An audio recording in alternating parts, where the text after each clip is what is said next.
Yaritsangansika.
Je chanterai toujours les bontés de l'Éternel, ma bouche fera connaître à jamais ta fidélité, car je dis la bonté a des fondements éternels, tu établis ta fidélité dans les cieux. J'ai fait alliance avec mon élu, voici ce que j'ai juré à David, mon serviteur.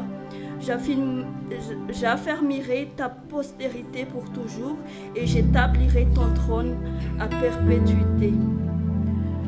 Tehira mandrakizay ny fahamindram-pon'i Jehovah anambaran'ny fahamarinanao amin'ny taranaka rehetra ny vavako fa hoy aho ny fahatsaram-po no tranobe soa mandrakizay naorinao any an-danitra ny fahamarinanao efa nanao fanekena tamin'ny ilay novidiko fiainana efa nataoko tamin'ny Davida mpanoko fa te ampiorina mafy mandrakizay ny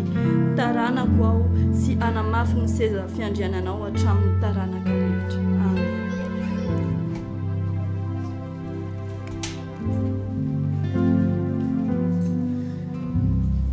Anandratra ny foa mampanatsika isika hivavaka miaraka hivavaka isika. Tompo Andriamanitra eo, tsara tokoa ny toetra eo anilanao,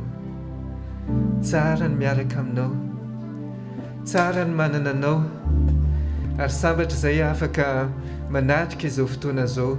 miaraka aminao, miaraka amin'ireto havana namana raita-po ao aminao. Eny fa na dia misy aminay ary tsy tafaraketo fa manaraka izao fotoana izao any an-tokantrano dia fantatray fa eo anilany koa ianao.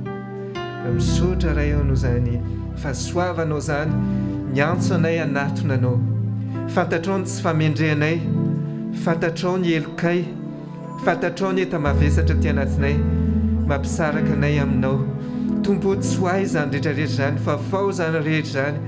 ary aoka izay atoky tanteraka fa mandray anay ianao. Misaotra Tompo noho ny fahatongavanao eto amin'izao toerana izao. Misaotra amin'ny fahatongavanao am-pona tsirairay avy, fahatongavanao amin'ny tokantranonay tsirairay avy. Ka raisy Tompo ny tera sy laza ny haja ary ny voninahitra fa mendrika ianao amin'ny anaran'i Jesosy nanorana izay vavaka izany. Amen.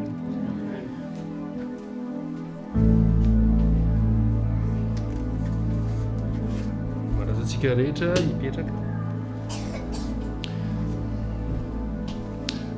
Mbola amin'ny ampififaliana no hiarabako atsika rehetrarehetra tsakanavaka, miaraba ny ankizy madinika, miaraba ny tanora, miaraba ny lehibe, miaraba antsika ihany koa izay any tokantrano any manaraka amin'ny alalan'ny YouTube izany. Ny sabata dia andro izay natoko antsika ho an'Andriamanitra.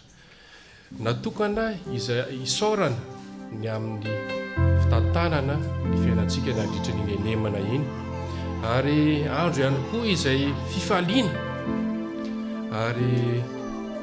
ny rariko dia ingany ty sabata itya hitondra antsika fiadanana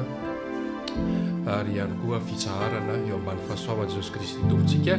Zao dia mangataka antsika mba hoentintsika maneho izany fifaliana zany, dia fampiaraba itsika amin'ny alalan'ny fanehoana teny mamy an'ireo akaikintsika ny hoe manao hoe ny rary sabata sambatra ho anao, fampiarabantsika.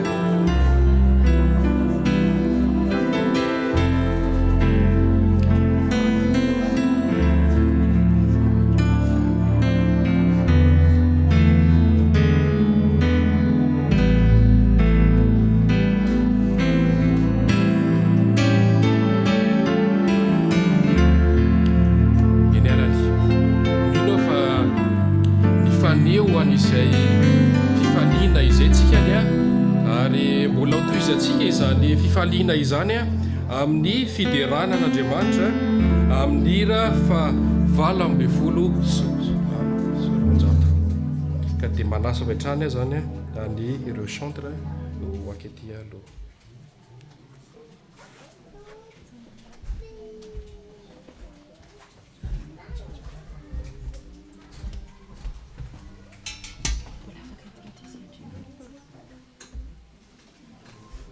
Hiaretsangantsika hideran'Andriamanitra amin'ny hira 770 dia ny 1 faharoa ary ny 7.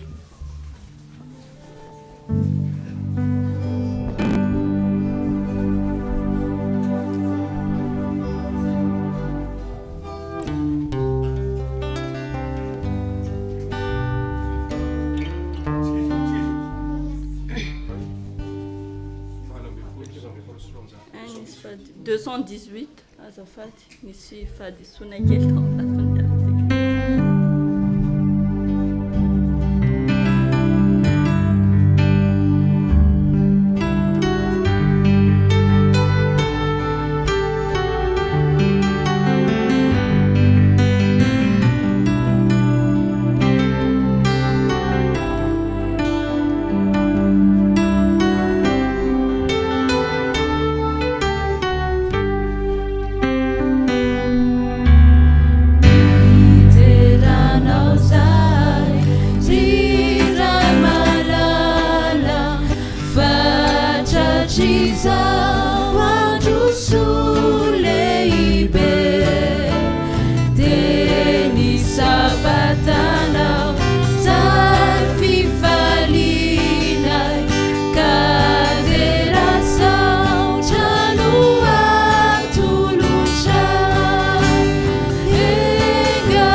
Anoizatsika ny hira dia ataontsika ny hira entends mon cœur. Maro ny zavatra rehetrarehetra ny ainatsika nandritry ny nenemana iny dia Jesosy miaino antsika foana izay ao am-pontsika. Thank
sy atsika ilolona taxi tondratsika amin'izany ka ny tsirairay avy dia samy makany zay afaka mandoalika dia mandoalika dia samy manana zay mampety atsika rehetra.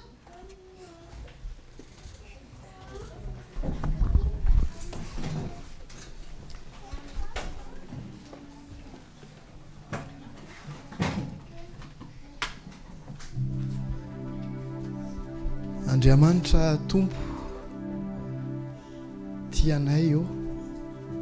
ankehitriny dia miankohaka eto anatrehanao izahay fiangonanao, mideranao, mankalazanao, mame voninahitra ary ihany koa tonga eto izahay amin'ny fofeny fitiavana. Raha eo mangataka aminao izahay ny amelanao ny tsy fahamendrehanay. Diovy izahay tompo ary mangataka aminao zay mba hamafanao ireo ota izay nataonay tsy mifanaraka tamin'ny sitraponao. Fantatray fa ny fanatonanay ianao dia anisan'ny assurance lehibe ho anay ary izany no fanehoam-pitiavana sy fanehoana finoana lehibe indrindra. Raha eo raha tonga eto izahay amin'ity sabata ity dia mba te hidongy aminao, ny mba hitahinao anay amin'ny fomba manokana. Te hidongy aminao izahay ny mba hibabenao anay, ny mba hijerenao ny fiainanay manokana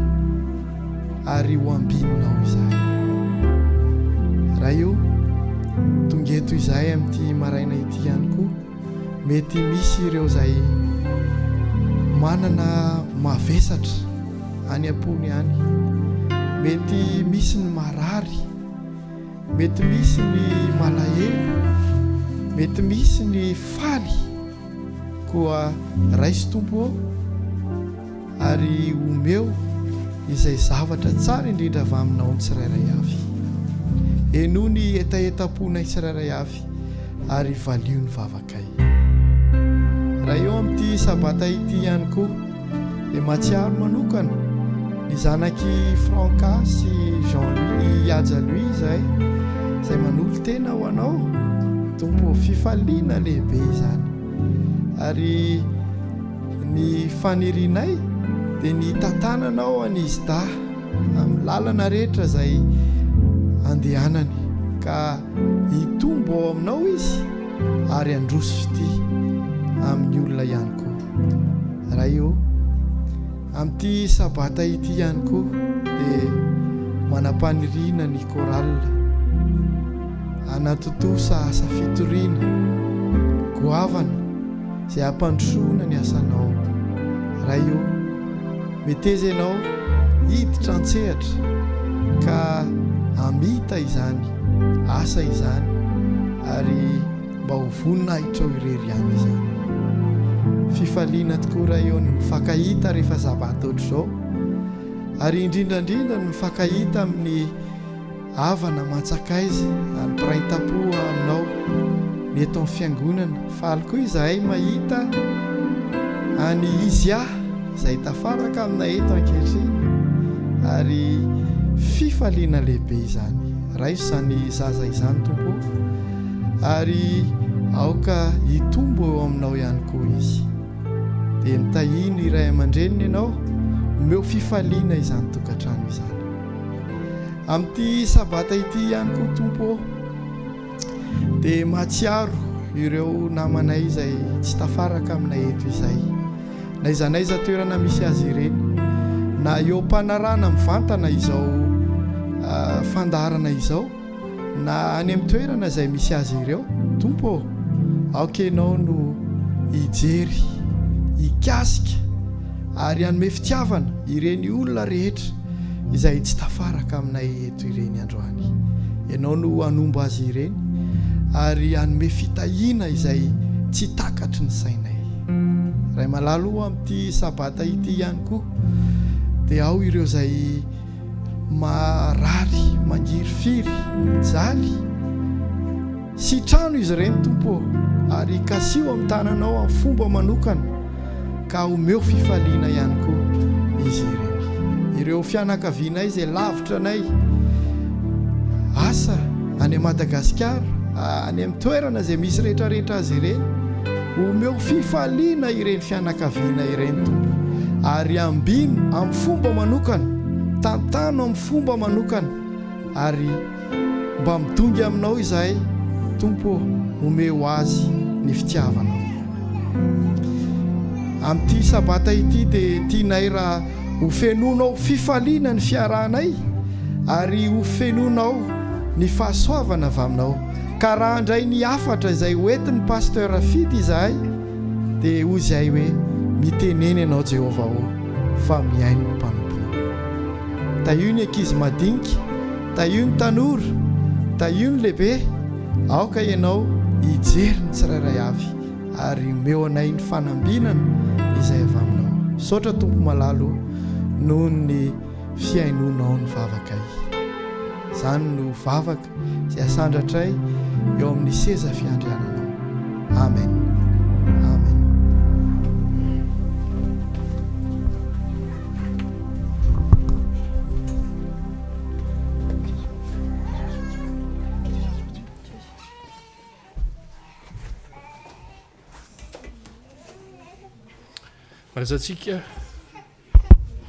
Manasantsika ako andray ny baiboly ary amaky izany ao amin'ny Exodosy 5:22. Exodosy 5:22 izay mivaky toy izao: mitenena amin'ny zanak'Israely mba hitondra fanatitra ho ahy izy, dia avy amin'ny olona rehetra izay ampirisian'ny fony no andraisanareo ny fanatitra ho ahy. Raha nytany anareo zao hoe iza zanak'Israely moderna, iza tsy isika ve? Isika no zanak'Israely moderna. Dia raha nytany anareo zao hoe tahaka ny ahoana ny fomba noloranareo an'ilay rakitra, dia mazava ny valiny dia avy amin'ny olona rehetra izay ampirisian'ny fony no andraisanareo azy. Manasa antsika androany Andriamanitra mba hanokatra am-pohitsikany ka hanolotra ny fanatitra izay efa natokantsika ho azy amin'ny fo. Tsy rituel fotsiny izy ity, fa tena hoe zavatra izay avy amin'ny fo. Ka manasa ny diakona natateraka izany dia mandritra izay fotoana izay misy ny feon-java-maneno izay ho renesintsika.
ahafahanay manolotra izay kely anananay, mety kely izany Jesosy fa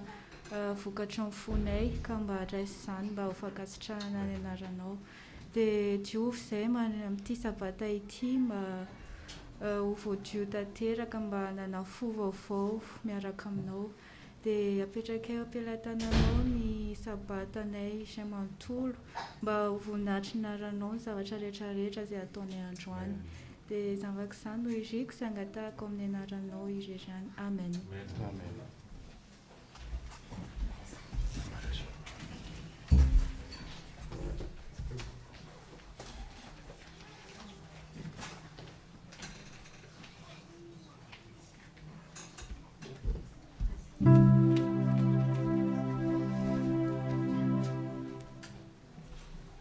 Bonjour à tous, bonjour aux grands, aux enfants, aux jeunes et aux petits bébés. Alors aujourd'hui, j'aimerais vous poser une question. Est-ce que vous pensez que Dieu se trompe? Dieu s'est déjà trompé? Est-ce qu'il s'est déjà trompé sur une décision, sur un choix dans votre vie? Ça peut concerner les grands mais aussi les petits. Est-ce que vous pensez que Dieu se trompe? Il regrette? Ok. Est-ce que vous avez une totale confiance en Dieu? Oui, à 100%? Sans aucun doute? Ok. Alors, je vais vous laisser regarder une petite vidéo qui vous expliquera une petite histoire et puis qui portera sur le sujet de la fidélité de Dieu dans notre vie.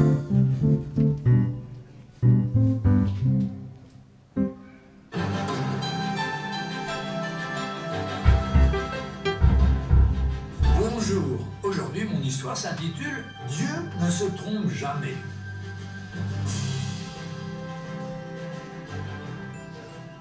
Un roi qui ne croyait pas en la bonté de Dieu avait un esclave qui dans toutes les circonstances disait « Mon roi, ne vous découragez pas, car tout ce que Dieu fait est parfait et il ne se trompe jamais. »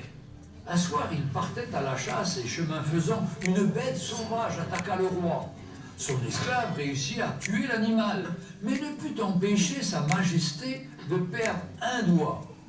Furieux et sans montrer sa gratitude d'avoir été sauvé, le noble dit « Dieu est-il bon? S'il était bon, je n'aurais pas été attaqué et je n'aurais pas perdu mon doigt. » L'esclave répondit seulement « Mon roi, en dépit de toute chose, je peux seulement vous dire que Dieu est bon et il connaît le pourquoi de toute chose. Ce que Dieu fait est parfait, il ne se trompe jamais. » Indigné par la réponse, le roi ordonna l'arrestation de son esclave.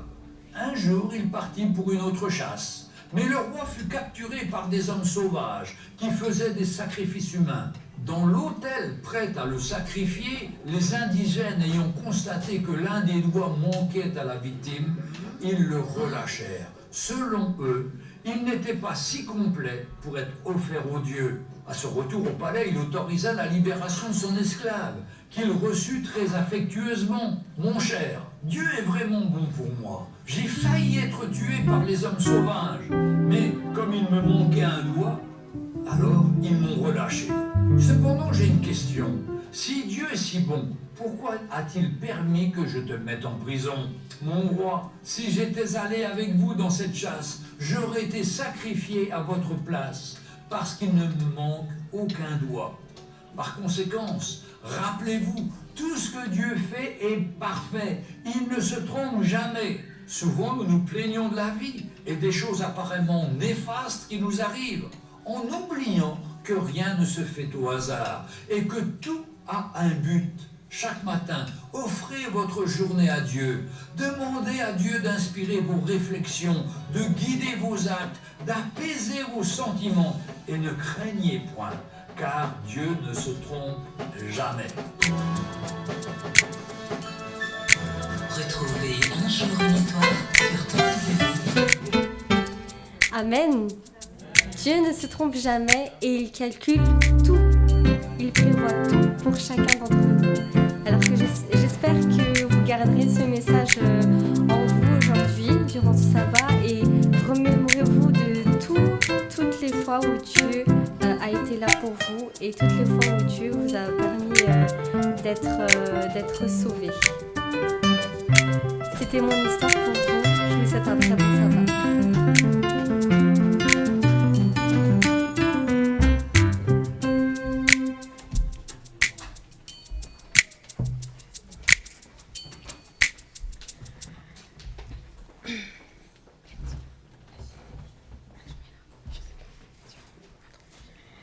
Ny hira izay irainay mirava eto androany maraina dia mitondra ny lohateny hoe rasendra.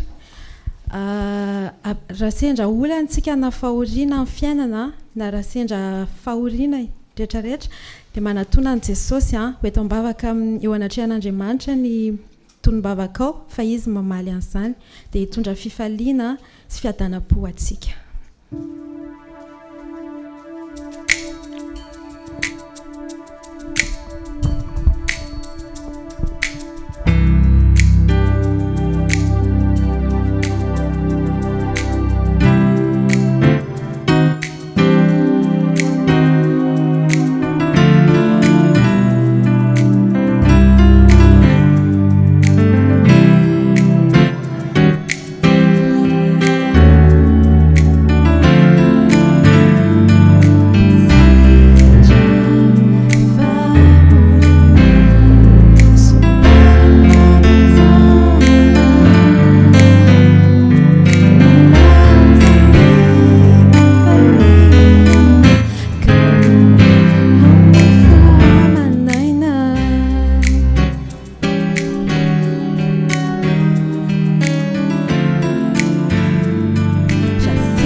araka hanokatra ny baibolitsika tsika dia hanokatra izany ao amin'ny Jaona 4:7-7 ka hatramin'ny 12:7.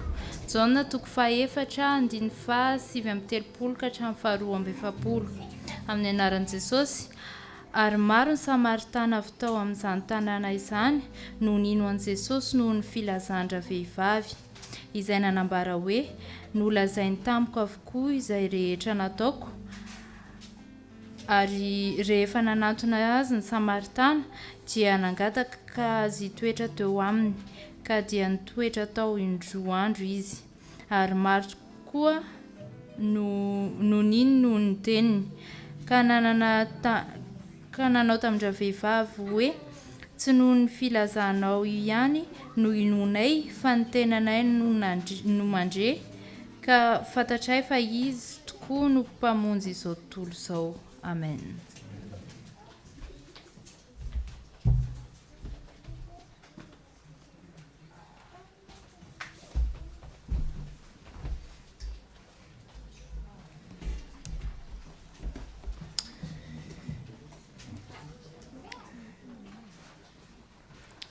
Andro fety androany, sabata, fitsaharana, andro fifaliana koa, azo ampitaina ohatrany hoe andro mariage, dia tokony ho falifaly daholo. Falifaly ve ianareo? Tokony ho sambatra daholo. Mifalia satria tianao ny tompo, mifalia satria tianao izy ary miaraka aminao mandrakariva eny fa na dia tsy tsapa ary. Mifalia fa andro fitsaharana androany, mifalia fa andro firavoravoana androany, mifalia na zany ary nefa misy any mety hoe malahelo, misy mety hoe manjombona, misy mety hoe marary ka na dia eo ary na te ho faly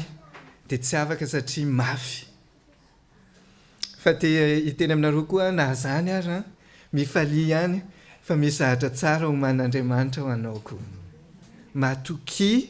fa Andriamanitra tsy mety diso ary efa nanomana zavatra tsara ho anao izy. Matokia koa fa na dia eo ary neta mavezatra ny hirany enotsika teo dia mivavaha fa manomana zavatra tsara ho anao Andriamanitra. Fa misy tsiambaratelo anankiray fifaliana tiako zaraina amintsika androany.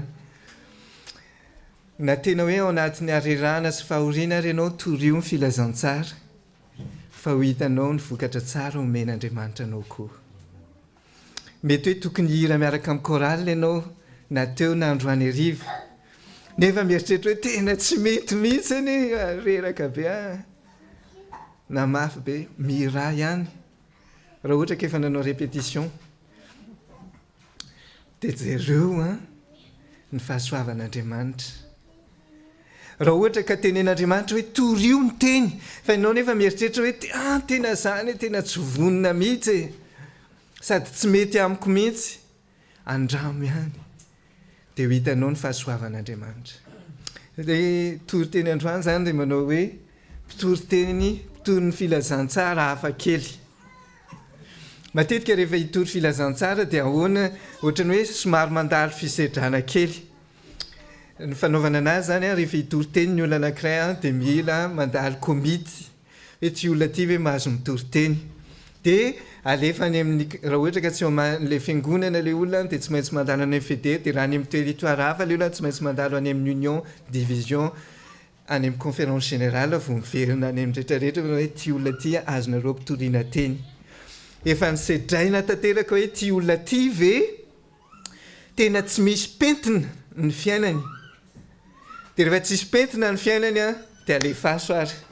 mahazo mitory teny izy. Dia inona vokatr'izay raha vao misy amintsika manao hoe ka zany tena zao dia tsisy samy tory teny. Inona moa za no afaka nitory teny? Misy an'izay fa misy koa zao raha ohatra hoe reraka ianao na tsy disposé mihitsy dia tenena io mba lazao ilay fizazantsara dia zany tena tsy eo mihitsy tsy nieritreritra mihitsy fa tena reraka ty tontolon'ny herinandro ty tena tsy nety mihitsy raha ohatra ka amin'izay lafin'izay koa nareo a dia noy koa ny toyaneto fa mety mampahery antsika koa raha ohatra nareo mety hoe tena hoe be dia be mihitsy ny asa be dia be ny andraikitra be dia be ny zavatra sahaniny tsy misy hoe fotoana kely akory ary hoe eritreretana hoe zavatra soa hoe anaovana hoe fitoliana teny dia ohatra ny mieritreritra hoe aloha ngamba tsy androany dia mite hampirisika anareo tianareo ilamina ny sainy tianareo faly ianareo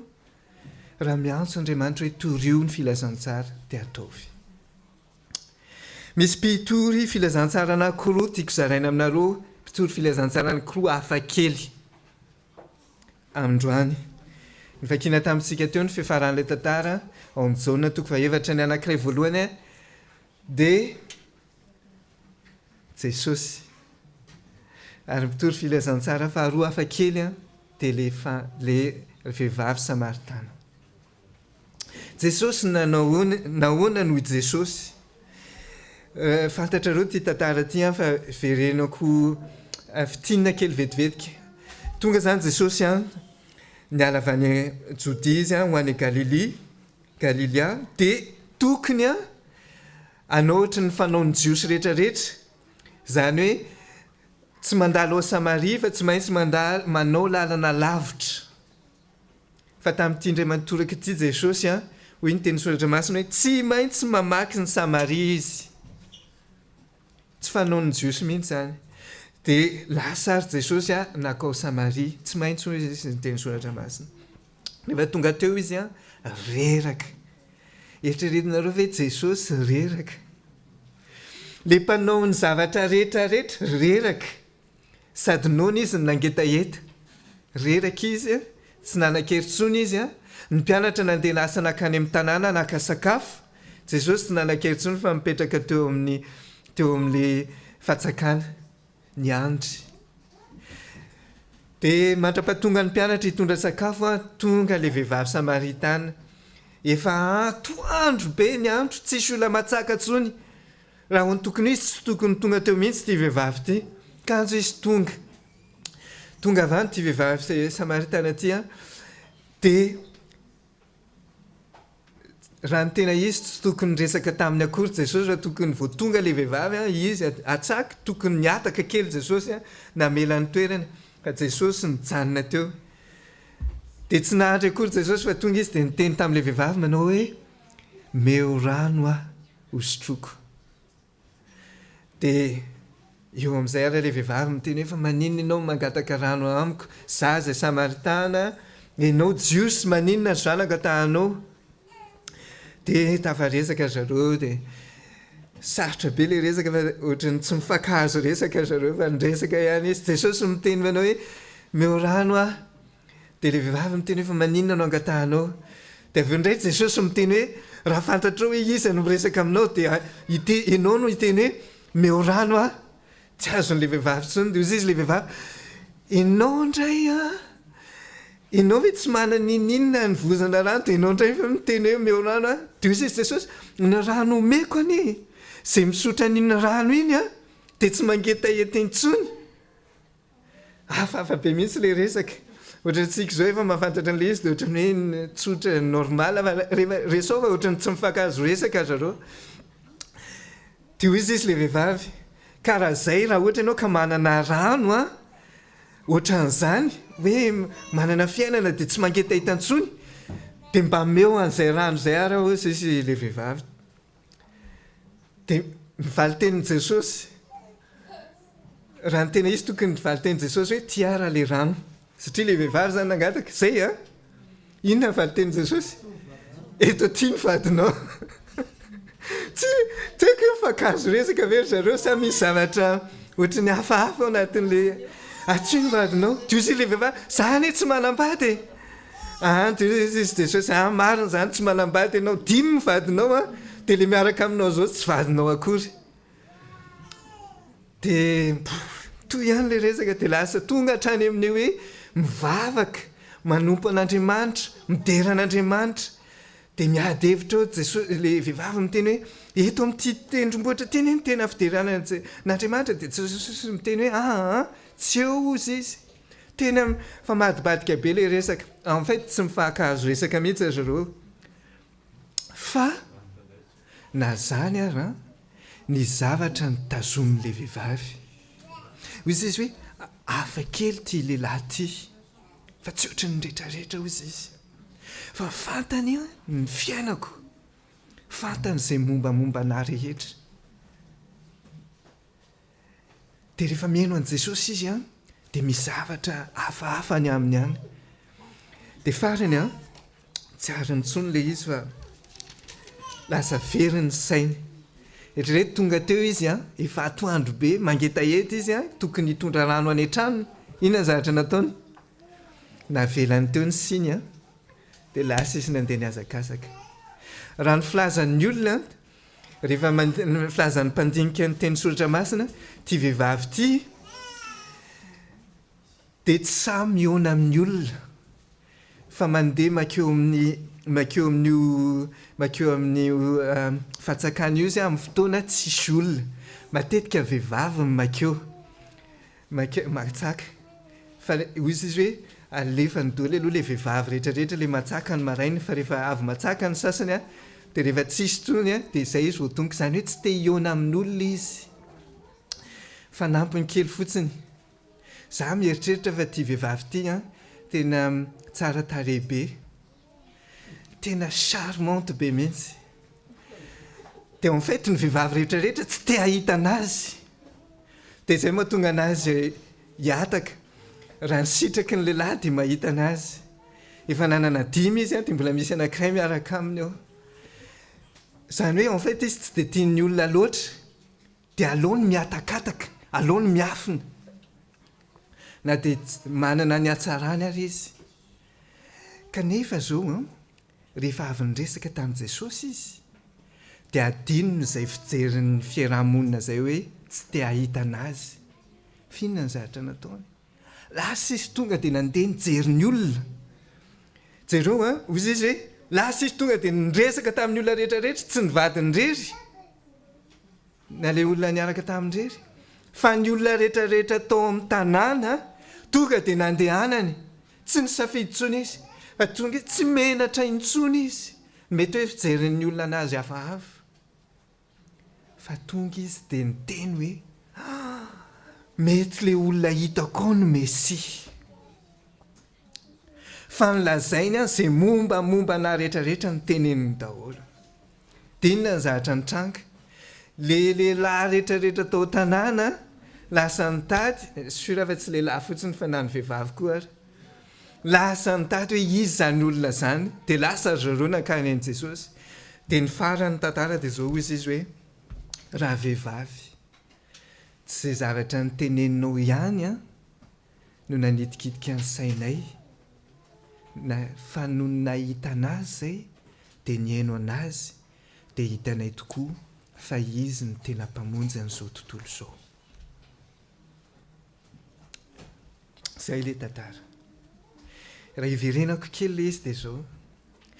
Jesosy hoa le toron'ny filazantsara hafa kely raha ny tena izy Jesosy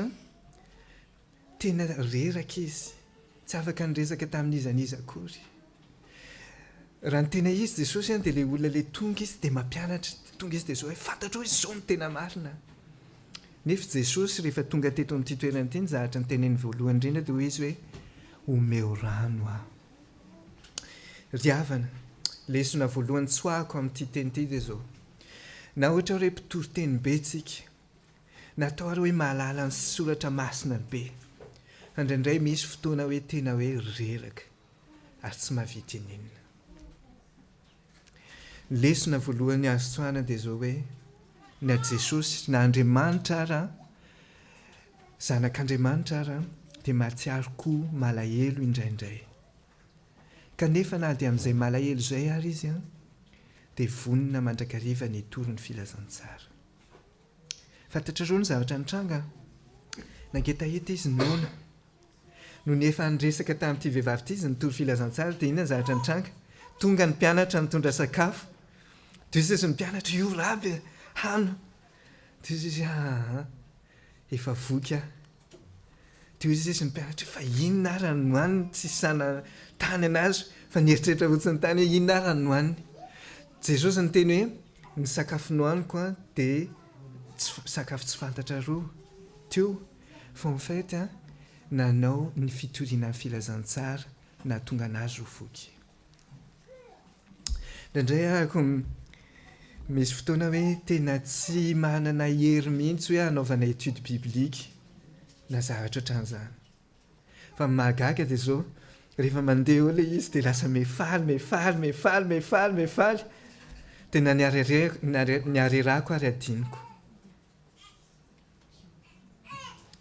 raha ohatra nareo ka entin'Andriamanitra hoe io tiako ianao hitory filazantsara amin'ity havanao ty amin'ity mpifanolobodirindrina aminao ty rehefa tsapanao ilay izy hoe io dia aza mandahy fa Andriamanitra hanome hery ianao ary izy ampitombo ny fifalianao amerina ny fifalianao ny mpitory filazantsara anankiray faharoa izay hitako hafa kely dia ilay vehivavy Samaritana hono ary zareo raha ohatra izy ka nandalo komity ty vehivavy ty hitory filazantsara mety nomeny komity recommandation ve io asevo mitory teny ao amin'ny tanànanareo na azo ve izy tena tonga dia ngamba hoe tena marina tokoa zany fa tokony hodiniatsika ny raharahany io vehivavy io tokony androso komity mihitsy izy fa tsy ny hoe hitory teny fa karakaraina ny momba anazy indraindray mieritreritra hoe tena tsy mendrika ary zareo tena tsy mendrika na ny vavaka akory ary maika mofa ny andeha hitory teny zany tsy mendrika raha ohatra ka izay ny tonga ao an-tsainareo dia eritrereto kely ny ka an'ity vehivavy ity fa nanambady anankidimy izy dia ilay miaraka amin'izao tsy vadiny akory ny fiarahamonina rehetrarehetra tsy dia ahita anazy ary fantan'ilay izy dia izy koa miataka miafina izy tena miafina izy satria fantany hoe tsy mety ny fiainany ny zavatra mahagaga nefa zao rehefa niona tamin'i Jesosy izy rehefa niresaka tamin'ilay tompo mpampianatra mpamonjy rehefa nitafaresaka teo izy dia niova tanteraka tsy dia sura hoe avy eo izy dia mbola nitohizany ny fiainany tsy mety nataony fa tena azoko antoka tanteraka fa niova izy manao hoe ay ve misy Andriamanitra mahafantatra ny fiainako ay ve misy Andriamanitra tia ay ve misy Andriamanitra na dia zao ary ny fiainako dia mitiny omena ny fiainana mandrakizay koa zay ny anton'ilay resaka io vehivavy io tamin'i Jesosy ay ve misy Andriamanitra koa manao hoe tiany koa hanompo an'Andriamanitra amin'ny fanahy sy amin'ny fahamarinana ay ve tian'Andriamanitra tokoa dia rehefa niona tamin'i Jesosy ity vehivavy ity dia lasa mpitory filazantsara izy adinony daholo mety hoe resaky ny olona momba anazy ny fijerin'ny olona momba anazy ny fankalan'ny olona anazy tsy hitany intsony ny mombamomba anazy araka ny fijerin'ny olona fa ny hitany dia ny fitiavan'Andriamanitra anazy riavana ninona fiainantsika tiantsika Andriamanitra ninona fiainanao na ao anatin'ny miafina indrindra ary fantatr'Andriamanitra zany ary ninona mety hoe fijerin'ny hafanao fijerin'Andriamanitra anao hafa fijerin'Andriamanitra anao dia zanany tia nofonjena zanany tia nohavitra ary tsy mijanona amin'izay ihany fa zanany tia no hitory filazantsara mahagaga anahy dia zao tao anatin'ilay resaka Jesosy ilay vehivavy Samaritana ity rehefa niteny Jesosy hoe zaho izy izy manana rano izay misotra an'io rano io izy dia tsy angeta hita intsony dia zao zahatra nytenen'ilay vehivavy mba meo anara zany rano zany ozy izy mangetaheta koa ty vehivavy ty ndraindray tsika menatra amin'ny fiainana hoe ohatra ny hoe manana alahelo na hoe manana tsy fampiana dia ohatra ny hoe na manafina le izy na mihatsara velatsy hoe tokony ho faly tokony ho sambatra sy ny karazany dia matahotra dia tsy miteny an'ilay izy nefa lesona be mihitsy ny zahatra tenen'ity vehivavy ty izy hoe za koa mila an'izany tsy hoe zavatra ara-nofo ihany fa ny zavatra ara-nofo koa raha ohatra hoe mila asa ianao mila fanampiana ianao mila hery ianao mila tanjaka ianao mila fahasalamana angatao amin'Andriamanitra fa fantany fa ilainao zany ary raha sitrany fa mahasoanao eo dia omeny aza misalasala fa Andriamanitra tsy mijana fotsiny hoe zavatra ara-nofo fotsiny omena antsika tia nomena zavatra misy hafahafa kokoa tsika ary tsaratsara kokoa noho izay efa nomanino atsika efa nomanino anao ka aza misalasala ry havana inona ny zavatra mampalahelo anao androany zavatra tsy ampy anao androany na ara-nofo zany materialy na zavatra isan-karazany hafa fa tian'Andriamanitra omenanao zany amin'ny fotoana izay mahasoa azy aza misalasala mangataka aminy ny zavatra anankiray ihany koa manitikitika ny saiko amin'ity teny ity dia zao rehefa niteny ilay vehivavy manao hoe mba meo ary dia natoky izy hoe omena dia ilay valy tenin' Jesosy tsy niteny Jesosy hoe ty ary fa izy hoe aiza ny vadinao napieritreritra anahy be zay hoe aiza ny vadinao en fait tsy nomen'Andriamanitra teo ohatrany hoe tsy nomeny Jesosy teo ny eo ilay izy raha ny fahalalantsika anazy fa raha ny tena izy tena tonga dia nomeny ilay izy vao nangataka ilay vehivavy dia nomeny mila an'izay ianao iny ary fa tsy niteneny ilay izy fa ohatrany hoe amin'ny finoana nahoana ny mahatonga anahy hiteny an'izay satria zao rehefa zoina ilay resaka tsy misy mihitsy hoe iny Jesosy fa niteny hoe iny ary fa rehefa niresaka teo zareo dia feno ny fiainan'ity vehivavy ty tena feno tanteraka dia avy eo izy lasa nandeha nitory feno izy indraindray rehefa miresaka amin'Andriamanitra tsika mangataka aminy hoe meo an'ity Andriamanitra rehefa miresaka eo rehefa maraina tena mila an'izao zavatra zao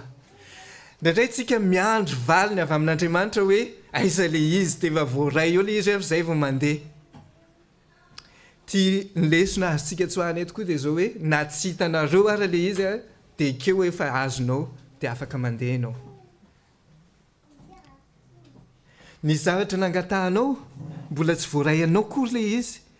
dia keo fa efa nomen'Andriamanitra anao dia ndana mandeha fa efa nazon'Andriamanitra efa nomen'Andriamanitra efa homanin'Andriamanitra ho anao ilay izy misaora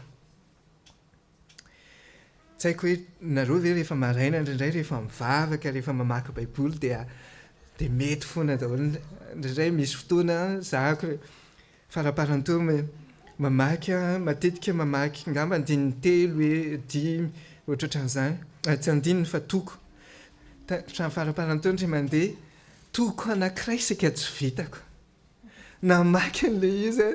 naveriko ina ary ny tenenina tena tsy azoko mamaky an'ilay izy dia indraindray lasa amin'ny zavatra hafa ny saiko dia miverina dia voatery averina kely ilay izy dia averiko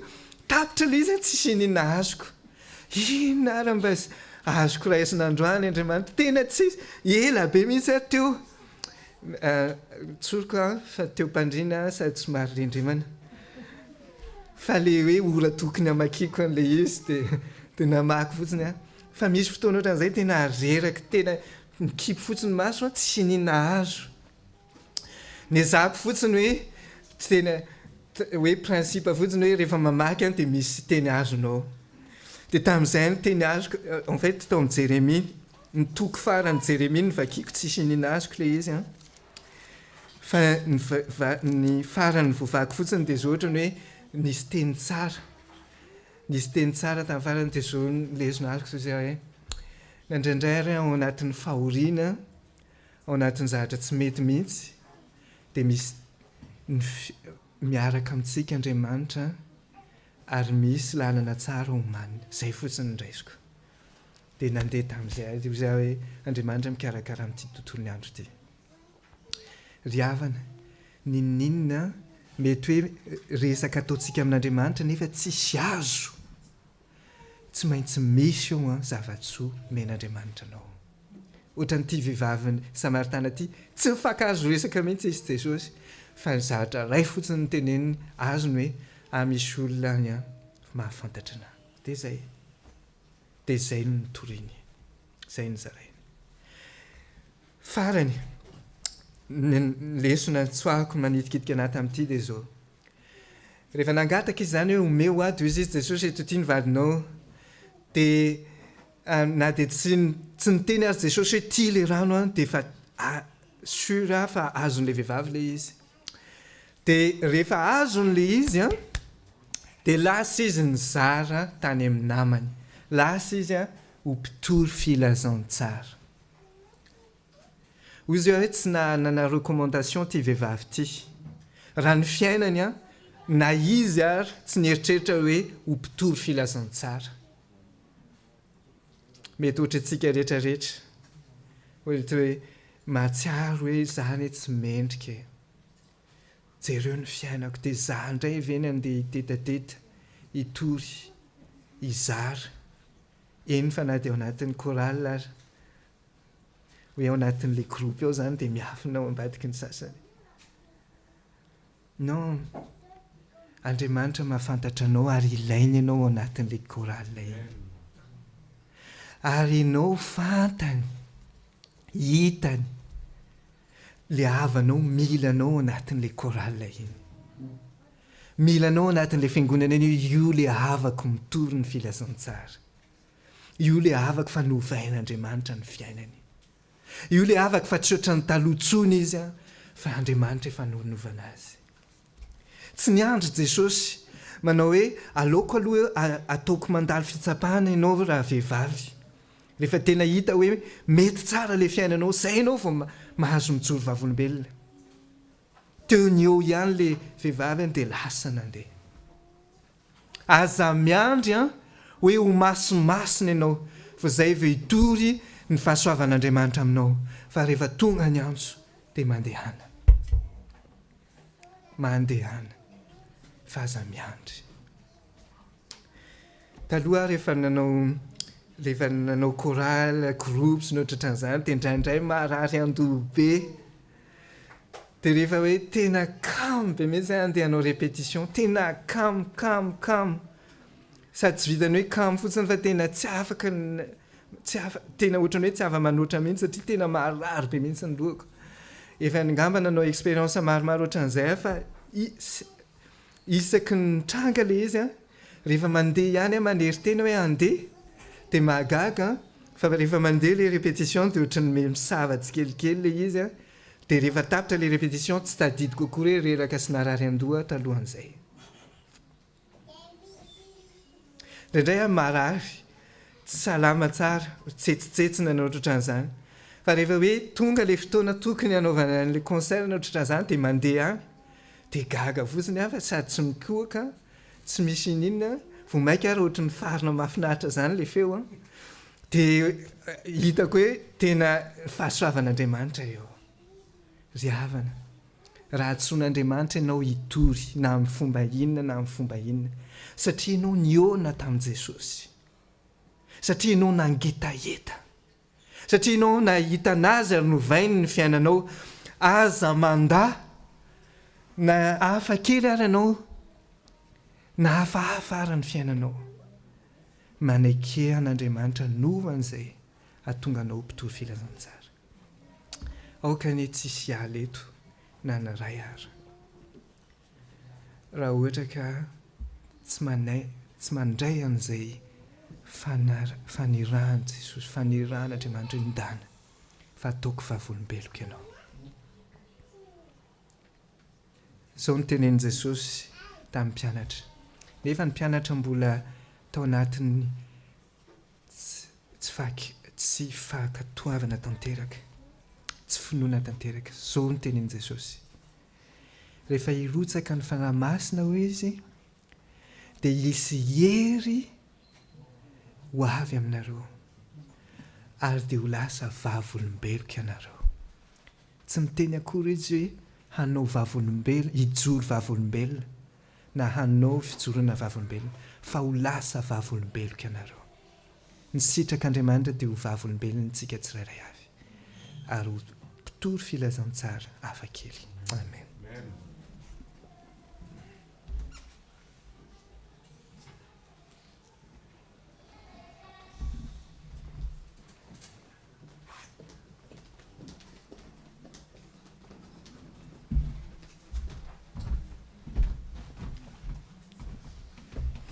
Isaorantsika i pasteur Fidy mitondra antsika ny toriteny ary angatantsika Andriamanitra handrotsaka antsika ny fanahy masina mba ho feno fahafenona tokoa isika, ary ihany koa ho lasa ho lasa mba hizarana izany mpitory filazantsara amin'ny namantsika tsirairay avy. Angatantsika rehetra hiaritsangana dia hanao ny hira fa raiky amin'ny 7:10.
Alohan'ny vavahantsika dia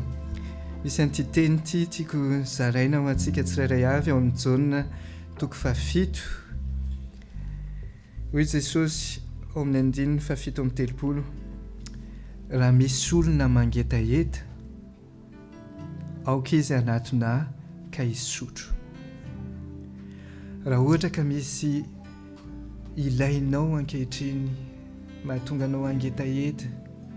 mahatonga anao harary, mahatonga anao alahelo, manatona an' Jesosy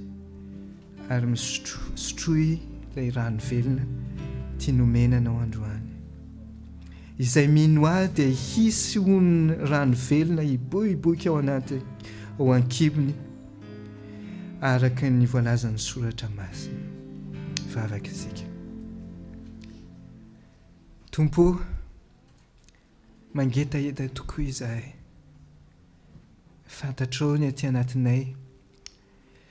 Marina fa sambatra izay manana anao, sambatra izay eo anilanao. Marina fa faly tokoa izay amin'izao andro sabata izao miaraka amin'ny mpiray finoana, miaraka amin'ny zanako rehetra. Fa fantatrao koa Tompo fa mangetaheta izay, fantatrao koa fa noana izay, fantatrao koa ny tsy ampy aty anatinay. Fantatrao ny ampon'ny tsirairay avy, fantatrao ny ilainay ao tokantrano, fantatrao ny ilain'ny ity fiangonanay ity, fiangonanao rehetrarehetra n'aiza n'aiza misy azy. Ka tongava Tompo, fenoy izahay, fenoy ny tsy mampina, omeon-drano velona avy aminao izahay. Fa nanao masina ny hanenika ny foa mampanahy anay rehetra, ary ianao dia hitoetra ao anilanay mandrakariva. Raha misy zavatra ilainay Andriamanitro eto amin'izao tontolo izao, fantatrao fa mahasoa anay, fantatrao izany, meo fahatokina zay fa efa omaninao ny vahaolana efa eny an-dalana ny valiny ka alefaso izay amin'ny fahatokina tanteraka fa efa nomenao zany misaotra ray eo amen raiso ny tsodrano ato amin'izona ihany a rehefa isaraka mpianatra Jesosy dia intelo izy nanao zao teny zao dia raiso izany ho antsika ihany koa hoy izy hoe fiadanana ho anareo fiadanana ho anareo tahaka ny nanarahana ray ahy no anarahako anareo kosa fiadanana ho anareo mandehana amin'ny fiadanana torio ny filazantsara ary ny fiadanana sy ny fifaliana ary ny fitiavan'ny tompony hitoetra amintsika tsirairay avy amen